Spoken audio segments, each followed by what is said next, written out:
Juniors and seniors.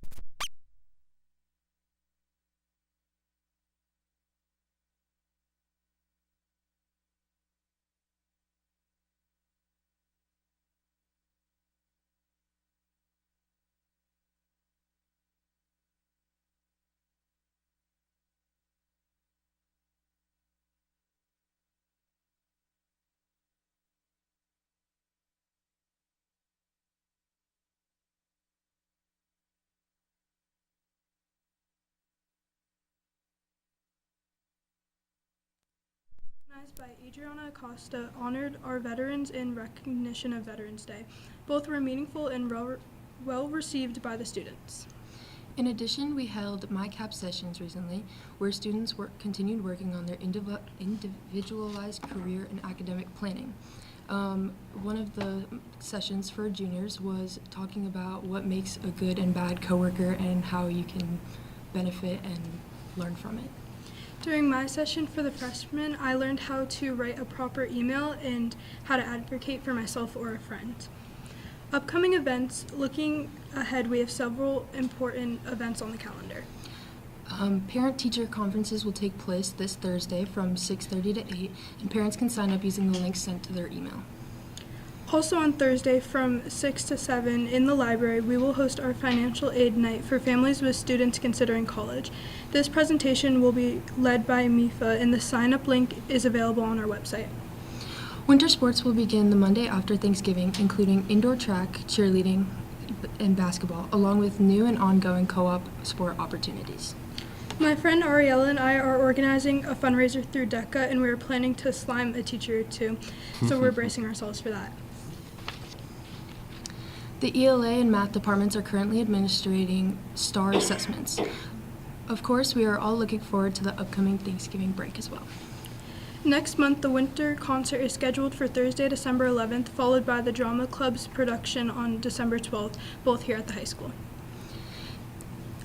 Thank you to the school committee for your continued support of our students, staff, and programs. We really appreciate the opportunity to share these updates with you. Do you guys have any questions for us? I just want to congratulate you both. You're very poised and it made eye contact with us. It's setting you up for future success when you go out into the real world. Congratulations. Thank you so much for joining us tonight. Thank you so much. Thank you. Thank you. Thank you.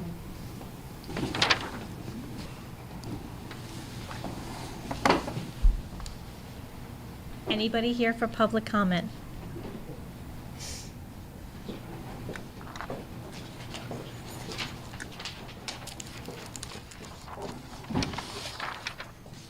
I'm Kathleen Hayes, Pond Street, but I'm here as a Douglas Public School, middle school teacher. Members of the Douglas School Committee. Douglas Middle School is a special place. It is a community built on trust, connection, and pride. The relationships among students, staff, and families are genuine. The culture reflects years of shared effort and belief in our kids. DMS isn't just where we work. It's a place we deeply value. When the elementary school was built and the middle school renovated, the building committee, school committee, administration, and the town aimed to create academically and emotionally appropriate grade configurations while leaving room for future growth. The vision matters, and it deserves careful consideration. We are not opposed to change, but we are committed to thoughtful, student-centered planning. In a few weeks, you will be asked to review a proposed grade configuration, which we feel raises real concerns for staff and families who care deeply about the academic and emotional well-being of our students. How we proceed now will shape trust and confidence in our school for years to come. This year, Douglas Middle School is uniquely positioned to strengthen student retention and engagement. For the very first time, our guidance team is fully staffed. They are expanding career exploration, mentoring, and developing middle to high school transition programs. These initiatives help students see the value of staying in Douglas, and they show that we can address challenges from within without disrupting the community we've built. We respectfully ask the committee to allow time for deeper community input, allow time to review data, especially with the new DESE, lottery-based vocational admissions policy. The shift alone could influence enrollment in ways that strengthen retention if we plan carefully. We also see a creative opportunity to meet space needs while enhancing programming. If the daycare moved to the high school, a district-run early childhood education pathway could be developed and provide students with a meaningful career-oriented option, strengthen PK and 12 connections, generate revenue, and make use of currently unused classrooms. By doing so, we preserve the developmental integrity of our middle school experience. Finally, student voice and social-emotional well-being must be central, especially since it is the focus. We must gather input from students. We must provide guidance, mentoring, and support for all, including those with IEPs and 504s. Thoughtful planning will help students navigate transitions with confidence, resilience, and a sense of belonging. The DMS staff want to be partners in solutions, thoughtful, student-centered, community-driven.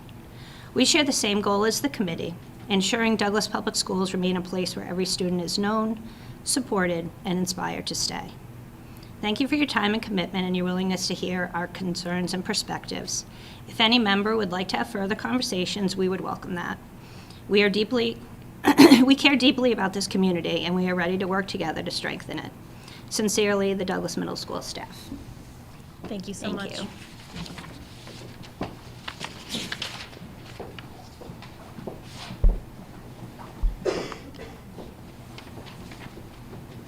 Hello. So my name is Kayla Avidian. Do I need to state my address? Yes, For the please. record? Okay. 29 Warren Avenue, Leicester, Massachusetts. Thank you for the opportunity to speak this evening. As I said, my name is Kayla Avidian, and I serve as a school adjustment counselor at Douglas Middle School for the past 5 years.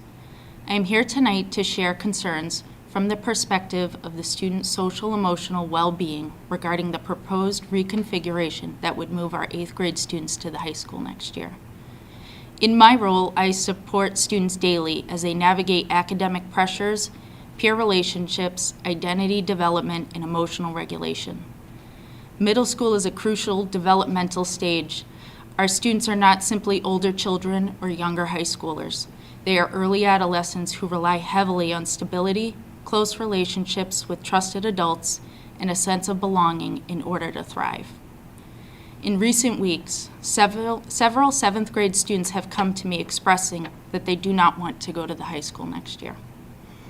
They have shared that they do not feel ready, socially or emotionally, to make that kind of transition. Some have even asked me, "Are you trying to help us stay at the middle school? And is the school doing anything so we don't have to go to high school next year?" These questions come from a place of genuine worry. They show that students are feeling uncertain, unprepared, and afraid of losing the supportive, developmentally appropriate environment we have created for them at the middle school. Many of our students are still building critical skills, self-regulation, confidence, perspective-taking, and coping strategies that are nurtured intentionally in a middle school setting. Moving them prematurely into a high school structure puts those supports at risk. While transition planning is always an important part of our work, transition activities cannot replace developmentally appropriate placement. The emotional concerns I am hearing from students are consistent and heartfelt. They still need the middle school environment in order to continue growing in a healthy, supported way. As the person students turn to when they feel anxious or unsure, I believe it is important to bring their voices forward.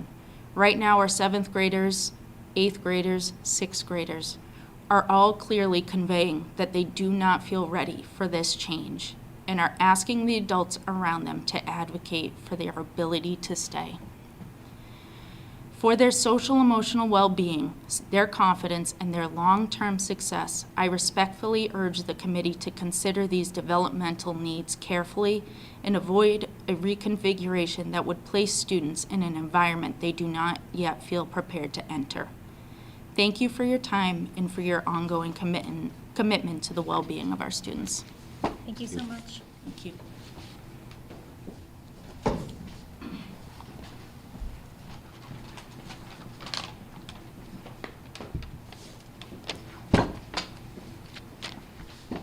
Heather Simmons, 27 Main Street, Auburn. My name is Heather Simmons. I'm a special ed teacher for 20 years in this district, working from grades 4 to 8. Currently working in 6 and 7. Some of you know me personally. and most people watching do too. And they understand my love and commitment to Douglas and its students. I'm here to express my personal thoughts and feelings on the recent proposal of reorganizing the grades in the school. First, we've done this before. When it was absolutely necessary, because we physically didn't have the space in the buildings at the time. We have space. We have space in other places, including the middle school. We have 6 open classes in the middle school. So, moving people around. There's room in the library to reconfigure with walls and whatnot for specialists like myself, special ed teachers that have had to share spaces before and would do it again. Second, it was about 14 years ago. Again, been here a long time. Kind of perfectly nailed it, probably not. Where the 8th grade was back at the school. Back when school and teachers were still the main influence on students. Now, social media technology often outweigh the guidance of the adults right in front of them, even with the professional expertise in their field showing the best that they can to maintain that control. This is not a developmentally appropriate move given the current emotional and social understandings of middle schoolers today to be joined at the high school. A 13-year-old 8th grader is not socially, emotionally, or developmentally ready to enter the world of a high school. And if the solution is that they come up here and be isolated when they get there, then we are losing the sense of community that drives students to want to stay in district to begin with here in Douglas.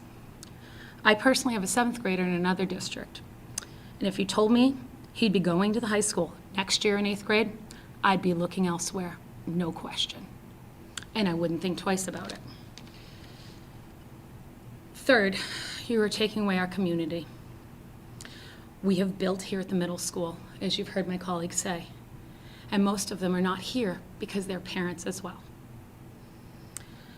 We work to support students in a way that is different than the high school and the elementary school, because middle schoolers are different in the way they develop. We love our jobs because of that.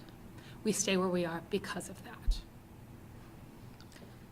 They are young, they are mature, they are old, they're mature, they're loud, they're quiet, they're grumpy, they're happy, they're strange, they're smart, they're funny, they're tired, they're uniquely growing individuals, and that can all happen in one day with one student. Just fair warning. You'll be segregating these students if you move them to one school when better options are available to these students. When better options stand for those students, their teachers, the community members themselves are all available if other things are looked at. I would hate to see those students isolated up here and lose their love of what has supported them all this time. If space is the problem, then we need to look elsewhere, and we have other options, and we need to be honest about that. Bringing a grade that is not ready to be here again is not appropriate, just because it might solve a different problem.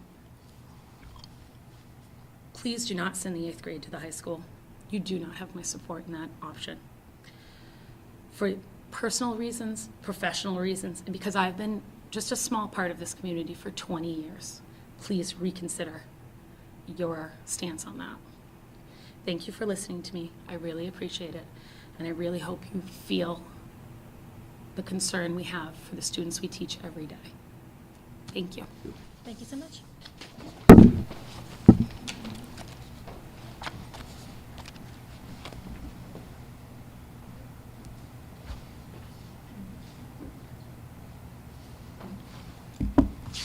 Anybody else for public comment?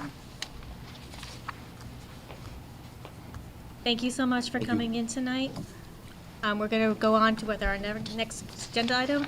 Any old business? We do not have any old business. And moving on to new business and the superintendent's report. All right, so we're going to start with our second reading. Ms. Landry will take it for the middle school, for the meal policy. As presented last week, We do not currently, public school does not have a meal policy in place. We are adopting from the town policy, which was set up in 2022. The change that you'll notice between the policy that we're recommending and the town policy is simply a change in meal price. It's just an updated meal price. Out of town, one-day events. The event must have prior authorization by the superintendent or the designee. The meal allowance will be as follows. Lunch, $25 maximum, included only if out of town for 6 hours or more. Any additional meal expenses over and above this total will be the responsibility of the employee and are not reimbursable. Out-of-town multi-day events. This must have prior authorization from the superintendent or their designee and must include at least one overnight stay. Otherwise, the one-day policy would apply. What the meal allowance there is day one, lunch, $25 maximum, and dinner, $35 maximum. The middle day, if applicable, the total is not to exceed $75. The last day, breakfast, $15 maximum, lunch, $25 maximum. Dinner would not be included in that day unless the day extends more than 6 hours after the given lunch period. If it does, the dinner meal expense would be a maximum of $35.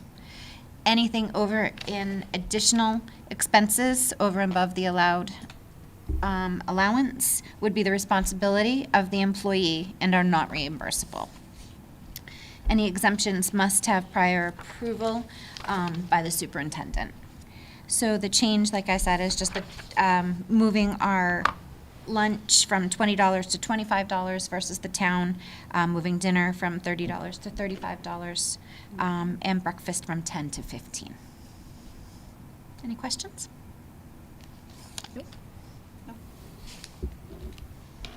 Good to go. Right. And again, short agenda today, but next is, about a week and a half, 2 weeks ago, I received a retirement letter from Bob O'Brien, our middle school principal. So just a quick little blurb about Bob before we talk about the process, and I had to write it down. Again, we're pleased and to celebrate Mr. O'Brien on his upcoming retirement from the middle school. Bob has been a highly respected, trusted, and steady presence in our community, and his departure marks the end of an exceptional career dedicated to education, service, and student advocacy. Bob's journey in education began after graduating in 1996 with a degree in English from UMass Amherst. He was an English teacher, an athletic director, and assistant principal at Dudley Charlton. He also served in the Northbridge Public Schools as an assistant principal, in Holbrook Junior Senior High School as a principal, and in Spencer East Brookfield as a principal. Before his career in education, while he was still at UMass, Bob served his country as a sergeant in the United States Army, including active duty in the Persian Gulf War. Throughout every part of his career, he's remained an advocate for students. He's consistently championed what is best for both students, staff, and created environments where individuals felt valued, heard, and supported. Colleagues describe Bob as approachable, easy to work with, and easily to connect with everyone he meets. Bob, as you prepare for retirement, we wish you and extend our deepest gratitude for your dedication and your service to Douglas, but everywhere across the Commonwealth. You'll be missed, and we wish you the best in your retirement. So with that said, unfortunately, we need to start a search for a interim principal. Bob's last day is on his birthday, March 2nd. So we are looking for an interim principal to take us from March 2nd through June 30th. I've already posted, and we will be conducting interviews the week of December 15th. I'd love for a member of the committee to be part of that initial search. What I'm then going to do is in late January, early February, do the full post for a July 1 start date. So we're looking for an interim from March 2nd to the end of the year. That person has the ability to apply for the job starting in July 1, but we're going to take this in 2 steps. One, looking for an interim to finish out the year, and then starting the process again for a full search on February, on or about beginning of February.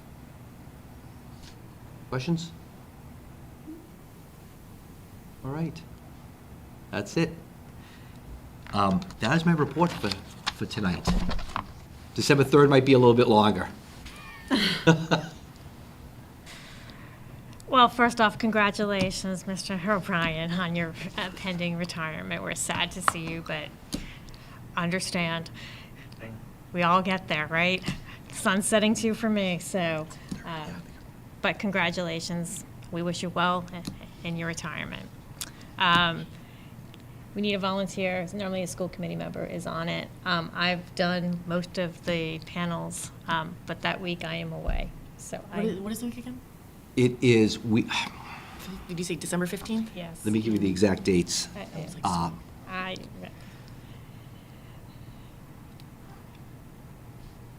day or afternoon? I have scheduled them for Tuesday, the 16th, from 3 to 6, and then on Thursday, the 18th, from 3 to 6, depending on how many candidates we have, because Wednesday we have school committee. Can probably make it work. If you can't, I'll check calendars. Okay. Okay. I'll have Lauren It's a reach good out to you. experience for you, so, I mean, I'm just saying. So, I would do it, but I have too many conflicts. There's no, I would only be there for one, not for the other, so. So that's goodness, sir. So I like that. All right. Moving on to the school committee and the subcommittee, the accounts payable report. Did I sign this one, or did you sign this one? I think it was me. All right, so, Yes. warrant 17 SCH26, 17 SCHL26, and MS 26-02. Warrant dates of October 30th and October 31st of 2025 in the amount of $211,180.66. Signed and approved by Rebecca DeMarco with no irregularities. Thanks, Rebecca. Okay, moving on to the consent agenda and reviewing the November 5th meeting minute notes.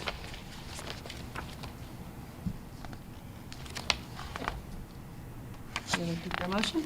Yes, I am, if no one's got any issues. Motion to approve? Made by Becky, seconded by? Meg? Second by Meg. All those in favor? Aye. Anyone opposed? Anyone abstaining? Okay. Moving on to the next is the Douglas Middle School Pathways Exploration Policy, the third reading and our vote.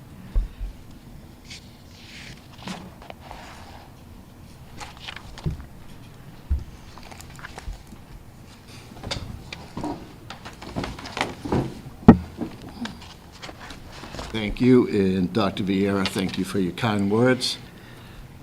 I love education. Dr. Vieira stated I graduated UMass in 1996. What he failed to mention is I started in 1986. I left that part out. That is how much I love education. UMass was the best decade of my life. With the tour in the Persian Gulf in the middle. Things come up. But, you know, I received a letter from MTRS updating my percentages, years with my military service. And although I knew it was going to be soon, I didn't know what a big bump that would have been. Yep. But I absolutely love my time here in Northridge. In Douglas. And the school committee is phenomenal. My mother was on the school committee in Worcester in the 1970s. I recall picking up the phone and saying, "Ma, the mayor's on the phone," like it was nothing. So education talk was just something you grew up with. So I appreciate all that you do, and I know what goes on the other side of the phone sometimes. So to the pathway exploration policy, our policy ensures that all Douglas Middle School students receive equitable access to information about career pathways in career and technical education, CTE, opportunities as required by new DESE's regulations adopted in May. By October 15th each year, schools must provide students and families with information about CTE programs through multiple communication channels and release directory information for 7th and 8th graders unless their families opt out. The policy also guarantees that students can tour CTE schools during the school day with transportation provided by the hosting schools and absences excused. and that exploration activities connect directly to academic and career planning through our MyCap program. According to DESE, each district must maintain a formal policy aligned to their template and submit an annual attestation by November 1, which is tough when you have to do 3 readings, so we did get an extension. The policy must be posted publicly and available in print upon request. Overall, this policy strengthens collaboration with regional CTE partners and helps students make informed, intentional decisions about their high school pathways and future careers. Any questions on the third reading of our pathways exploration policy? I think we'd be looking for a motion. I'll make that motion to approve the Douglas Middle School Pathway Exploration Policy. Motion made by Julia, seconded by? Becky. Seconded by Becky. All those in favor? Aye. Aye. Anyone opposed? Anyone abstaining? Thank you so much. Thank you, Mr. O'Brien. Moving on to the high school competency determination, third reading and a vote. As Mr. Ringett is coming up, just to fill the committee and the community and who are watching on this, I've had several meetings with people from the state, and just for people to see the landscape of where this is going. Right now, there isn't a benchmark, there isn't a bar, there isn't an assessment for how we can determine competency in the Commonwealth. At the state level, there's a report that's going to be released the first week of December from a group that's put together about recommendations about how to address that. If you read the tea leaves and you talk to people, there's talk of, at the secondary level in grades 9 and 10, having the state come out with a common final exam, a common assessment to give across all high schools for grades 9 and 10 as a way to determine competency determination. In order to get to that point, we're probably 2 to 3 years away. 1, they have to go through all their bureaucratic red tape at the state level. 2, they have to get federal approval because all testing has to be federally approved. Through which department depends on which day of the week we're at. I think right now we're at Department of Labor. And then 3rd, they're going to pilot it. So before it actually rolls out, we're probably 3 years away. As Patrick Tutwiler, the Secretary of Education, said, right now there isn't a bar in Massachusetts for anything. We're one of 3 states in the nation that has 0 bar to determine what kids need or whether kids have shown competency determination. So they're addressing that. So what Mr. Ringett is going to present tonight, and we've talked about this many times, is going to change, and it's probably going to come down from the state in the next year or 2 as to the change. But right now, we have to establish a bar for students, and that's what this competency determination is. So Sorry to steal your thunder. You know what? I think you say that a lot to me. So to piggyback on some of the things that Dr. Vieira was saying, I had my own meetings with various principals, parents, students, gather feedback from all the sources just to kind of make sure that we didn't miss anyone, because that was really the key of this whole process, to not miss anybody, whether this be a permanent fixture or whether it be stopgap. And after many conversations with various people, you realize that the likelihood of it being a stopgap versus a permanent is more and more likely. Mm-hmm. So a few things were kind of put in there. We made some adjustments as we went along. When we talked to area schools, it was like a potpourri dish. Everybody was doing something a little bit different. We like options, so we definitely picked options. As we do in education, we borrow from others. Better word than steal, but we borrow from others, and we work with it and make it our own as well. So as that being the caveat, the only things that have changed in here from the last reading is we wanted to lower the grade requirement. One of the things that comes out in some research is Douglas actually has a higher lowest possible grade than a lot of area schools. Our lowest possible grade is 65. Most other area high schools are 60. So we're like, okay. So with other area schools going with their minimum requirement being a passing score. I felt more comfortable with each conversation that I had with area principals, parents, and students to make sure that if we stepped in line with that, that I didn't feel uncomfortable with that. Moving forward, the students didn't feel uncomfortable with that. Moving forward, the parents didn't feel uncomfortable moving forward. Another little tidbit that comes out is to make sure that mid-years and finals that are among shared classes are common. So we want to make sure we highlight that. So if we have multiple people teaching a college prep ELA 9 class, we're making sure that our ELA 9 mid-years and finals are common. They are essentially the same testing the same exact standards to kind of make sure that every student is receiving that same opportunity. The third bit that was brought to my attention yesterday afternoon was presented by the department heads, and I had difficulty arguing it. So I said, you know what, I will ask the school committee if they approve as well, is using the MCAS as a final qualifier if possible. We've been told many things along the way. However, with the outlook of what's kind of coming along with the Department of Education and with our, with our many options at this point, they were looking to hopefully add an option of an MCAS score of 470 or higher for the ELA math and science. That was a late addition, and I apologize for the late addition, but that is that was presented to me as an option because, again, the whole process of this was to provide options for every one of our students to show success.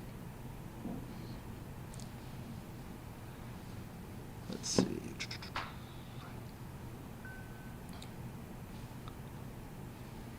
And that covers the highlighted changes that I have in here for for the competency determination. Through the chair. Absolutely. So is the minimum grade 60 or 65? 65 for You're gonna for keep- Douglas High School. Okay, we're going to keep the 65. 65. Okay, just wanted to double check. I misunderstood. I thought we were lowering it, so we're going to keep it No, higher. we're maintaining our 65. But it was like 80 or something, like the Correct. last time, The it was previous 80 writing- before. It was, The correct. previous presentation was. Yeah. 70. I think it was 70. I think it was I 70 thought, no, I thought it was 80. was 80. Because we said, we were like, an 80, really? Yeah, damn. That came up from the students' original feedback, that 80 that was their original feedback. Okay. And then as it got more serious to them, they were like, wait. Yeah. I mean, That's why you do 3 readings. I think it's the reality, right? Yes. Also, as far as the MCAS has been taken already, and using that going forward. Okay. Yes, as one of the, I think, 5 options that we have and 5 pathways. that we have. According to the information I got today, their schools have already submitted their plans, and 13 schools out of the 350 are using MCAS as a benchmark, and it's been approved. Okay. I don't know how many have submitted their plans, but there are 13 schools that have submitted plans that include MCAS as an option. And It includes at least one of our neighboring schools, if not more. Yeah, it's my understanding that school committees can override DESE's decision. So if the local requirements are that MCAS can be used as a graduation requirement, then it can be, in fact, the CD determination. Yes. We supersede DESE. So the people's vote means nothing, is like what we're Well, saying here. we get to decide. So I our get it, but in locally- this instance, right, we have options. Yeah, we have options. So I feel like, You can pick.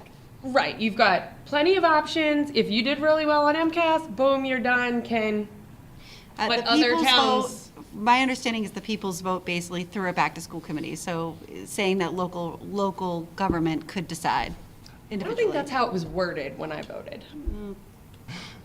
I don't know how it was worded. I'll leave it to Paul. Thank you. So Dr. I- Vera. Thank you. So I don't know, out of the 13 communities that have put MCAS as a competency determination, it wasn't stated in the meeting if that was the sole indicator of competency determination or if it was on a menu of various options, but we've added it to Which, I like the menu. the menu. option. So this is a menu option, à la carte, where, you know, kids have multiple options of which they can show competency determination to earn a diploma.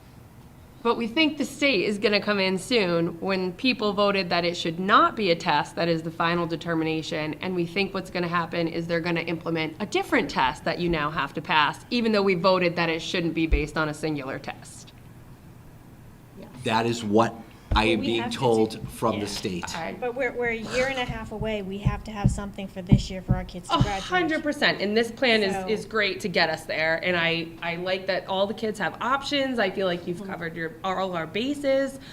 I like the portfolio rubric that's here. It's great. I cannot be more frustrated that, once again, the state doesn't listen to its constituents. Sorry, that was my high horse for the night. I promise to get off of it. Through the chair. Absolutely. This is a question for Dr. Vieira, I think, that you might know as well. What are the other states that don't have a bar? You don't know? I don't know off the top of my Okay. head. I feel like That would that's be an interesting. interesting. I wonder what other states' bars are, like if it's not a test. Through the chair, It- may I ask Dr. Beer her question? It typically is an assessment. It's a test. They have to pass a test to graduate. It's a federal mandate, am I correct? Correct. Wasn't it the PARC test about 10 years ago, and we, in Massachusetts, opted out? Before the 10, like when we were Was- kids, right? No? So there's a national, so it's it's a California achievement federal, test. federal law that there needs to be a standard. There's a- But states could opt out if they didn't want to do the PARC, which was the federal. That was And about they 10 can- years ago, correct. And so that's why the state created the MCAS, because they wanted their own test. So now you're testing my memory. So there's a federal mandate that states that in order to graduate from a school and receive, obviously, funding from states, there needs to be some level of competency determination to decide, for a student to show whether or not they've met a minimum standard of knowledge acquisition over their time in schools. It was left individually to all 50 states to determine what that competency determination measure was. In the Commonwealth, it was decided 25 years ago that we would do the MCAS exam. The PARC came out shortly thereafter as the national standard, and the state decided to stick with the MCAS and not do the PARC. Last November, at the ballot, the question was, do we still need to take MCAS as a graduation requirement? And I think it was 80 to 20 that, no, we do not need to take the MCAS as a test to graduate high school. But that still didn't change the law, which is that every single student must show competency determination. And now what it's done is it's put it back on local school districts to determine what that competency determination looks like. And now what the state's doing is they're seeing a whole bunch of different things coming in, no bar whatsoever set across the Commonwealth, and us being one of 3 or 4 states in the nation that has no minimum standard or has a random minimum standard for what kids are going to show. So now, whatever happens up in Boston between the various associations and how they navigate this, I'll let them decide. But it'll be interesting to see when that report comes out the first or second week of December, where they go with it. Thank you. You're welcome. Okay, in my heat, I lost my place here, but I see that you changed this to physics honors. Do we have a physics college prep? We have a physics class that is stated as college prep level. Through some investigation, it was determined that that will probably be changing over the next year or so because of the description of the class did not fit the standards of the class. Okay, So- so that's why we're leaving it off. So we're leaving it off because it was found that the math in the physics college prep didn't quite match the math set out by the standards. Okay. Any further discussion? Motion? Looking for a motion. Motion to approve the competency determination policy submission for Douglas High School. Becky DeMarco? Made by Becky, seconded by? Julia? Seconded by Julia. All those in favor? Aye. Anyone opposed? Anyone abstaining? Thank you so much. Thank you very much. I appreciate it. Thank you for the work on this. I know this was a heavy lift. Moving on to the business and operations report. We have no transfers or reclasses this evening, and I will be presenting Q1 budget versus actual at our next meeting. I moved it from this evening, that's why it's stricken. And just wanted to circle back to an agenda item summary in regards to disposal of life for some old technology equipment. There was a question raised last week in regards to could those Chromebooks, can we donate them someplace, in particular in town? Went back to the technology department, and their reasoning is they are just so obsolete and out of date that they would not work with current apps. They do not feel that because they can't be updated, and they haven't, the last software update for that iOS was in July of 2019. So it limits its ability to run modern apps. It's also more vulnerable because you can't get the security updates. So the device would be vulnerable for anything that you may put on. You wouldn't want to pay anything through there, put any personal information through there. The Apple officially declared this 4th generation iPad, which is what we're looking to dispose of, obsolete in November 2021. It's no longer eligible for hardware support either. Thank you so much. So I'll be looking for a motion. I move to approve the disposal of e-waste IT equipment per the attached listing that is no longer usable. The equipment will be recycled at no cost to the district. Motion made by Meg, seconded by? Julia? Seconded by Julia. All those in favor? Aye. Anyone opposed? Anyone abstain? Thank you. Thanks. So topics not anticipated. So some of us attended the Massachusetts School Association School Committee and Superintendents last week down at the Cape. It was a really well-received event. I mean, I know we went to different topics and everything else. I am going to meet with Paul to do some suggestions on a little bit of our school committee and our forum and how we do it.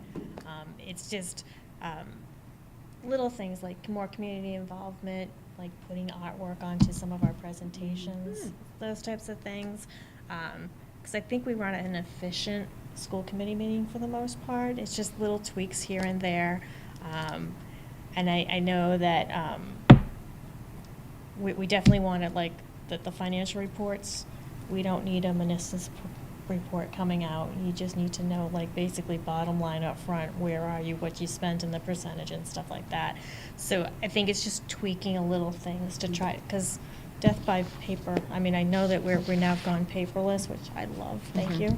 But just little tweaks here and there, but it was a really good information. So I'm hoping next year we can get more of us down. Yes. We did take a picture.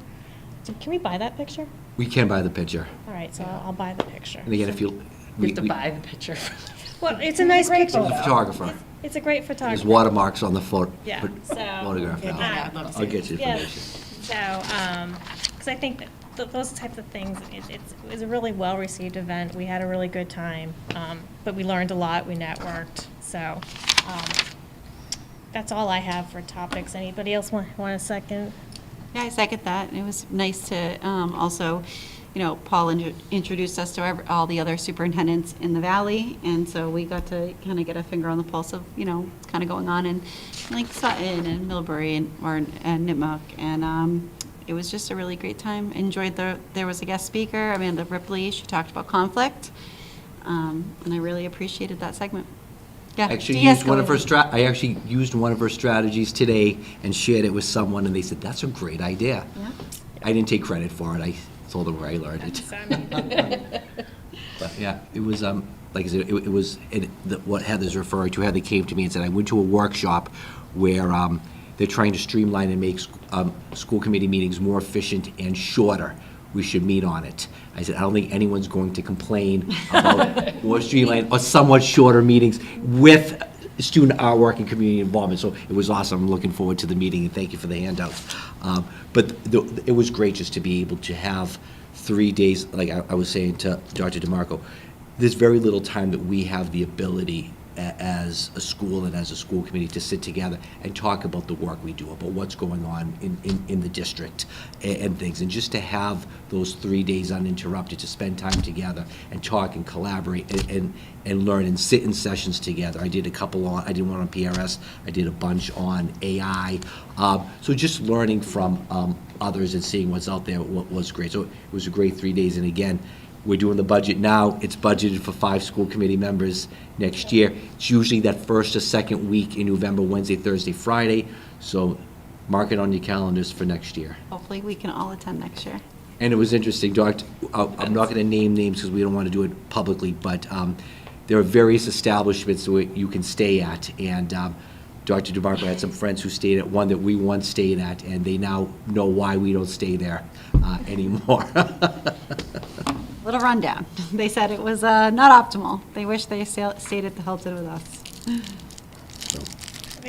Like I said, it was a very good meeting. I think it's one of those opportunities, as Dr. Vera said, it's one of those opportunities, and then you hear, like, from our colleagues on other school committees, how they run their school committees. I mean, I think we do a very efficient school committee. It doesn't run on for hours. These are just little tricks that I think if we got like a calendar, so you know exactly where stuff is, we can program it in so that you'd be able to be reflective and go, oh, that's what's coming up, that's what it is. It's just little things like that I think that we could just tweak. It would be better useful for all of us. Yeah. Sounded like a great session. So, I attended the one with, is he the former commissioner, correct? Jeff Riley? Correct. yes. Yeah. Education for Massachusetts. That was awesome. He was really charismatic speaker. I was very lucky to have got some seat time with him. Cool. Yep. I did the regionalization of bus transportation. Oh, boy. So that was interesting. They had policy for non-policy people. Yes. That was one of them. Yep. So, I did the AI too as well. So, it's really just different topics that just whatever is in your background, go in. It's Getting a really little good. jealous right There was now. a lot of legal, I was thinking about you. Yeah, that 'cause did there the was- legal yep, review there was too. a lot of Jealous. legal ones. Oh, yeah. that's the good stuff. Yep. So, was good. You'd have loved it. It was good. So, put it on your calendars for next year. So, anything else that topics not anticipated? Not. I'd be looking for a motion I'll make a motion to adjourn at, at 7:19 PM. motion made by Julia, seconded by? Meg, all those in favor? Aye. Aye. Anyone opposed? Anyone abstain? Thank you so much. Have a wonderful evening, everybody. Happy Thanksgiving, everyone. Oh, yes, happy Happy Thanksgiving. Thanksgiving.